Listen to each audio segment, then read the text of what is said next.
He working in the back room. I was working outside, like the back room. And my back door is open. The one of his. They're not here anymore, right? No, they just left. Yeah. They left. So I see like he's running away this way. Then I see like, hey, why are you going for the outside? Because like he's not supposed to be Running that way? Yeah.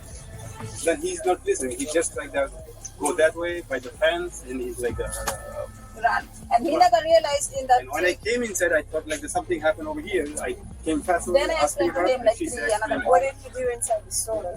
No, two of them buy something like black and white, something like that. So, okay. Yeah. And then, but the gun, they pull out the gun in the store? No, they didn't pull out like anything. They don't have any.